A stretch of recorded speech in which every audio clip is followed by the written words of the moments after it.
Well, hello, folks. It's Rich 220 of Rich 220's Garage.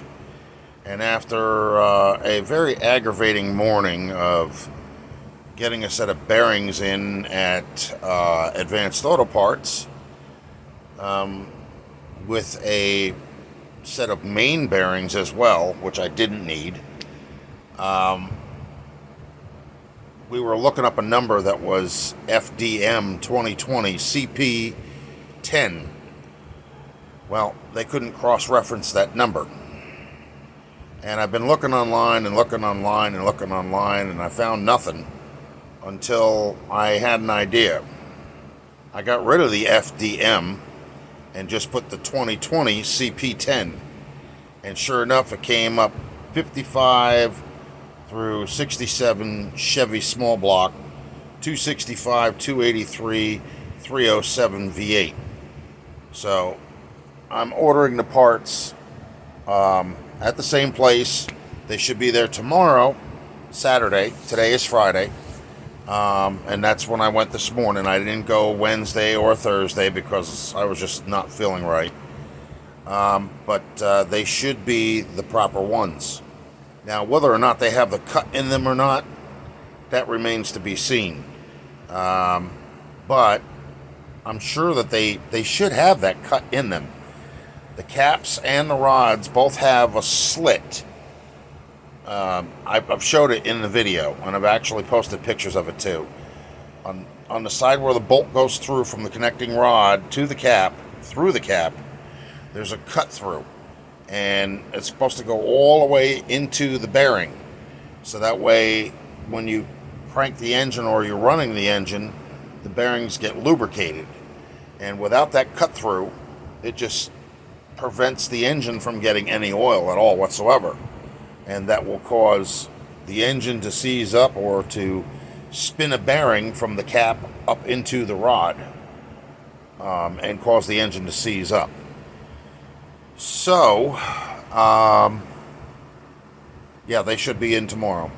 And they're a hell of a lot cheaper than the other ones that I bought. Don't ask me what was going on. But apparently it cross-references to a Napa part. And they were originally made by Federal Mogul. That's M-O-G-U-L. Whether the company is in business anymore, that remains to be seen. But hopefully these are the proper parts that I need, and I can finally get this Chevy running again. And before I do any work underneath where the connecting rods are and the bearings and all that other jazz, I got to take all the spark plugs out and see if I can turn the fan manually by hand, because it's cranking, but cranking very slow with the ignition. And I think it may be because of the compression buildup in the cylinders.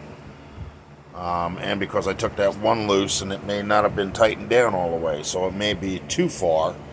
And in order to relieve it of the stress, I have to turn it back in the other direction. We'll figure that out all tomorrow or the next day and get started on that.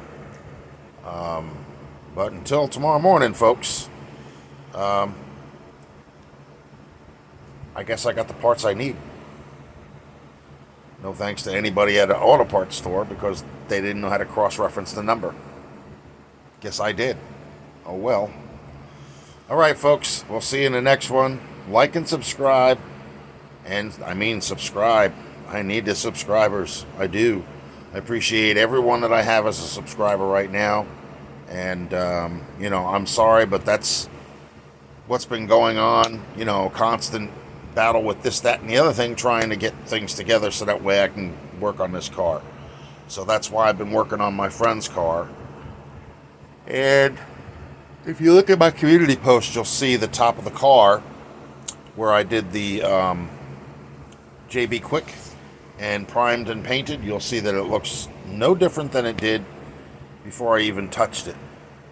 And that's the way it's going to be throughout the whole car on whatever areas that I'm working on. That's how I am when I do body work.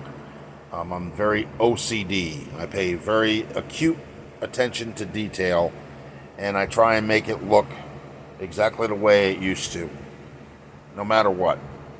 All right, folks, like and subscribe, and we'll see you in the next one. Thanks for watching. Thanks for stopping by.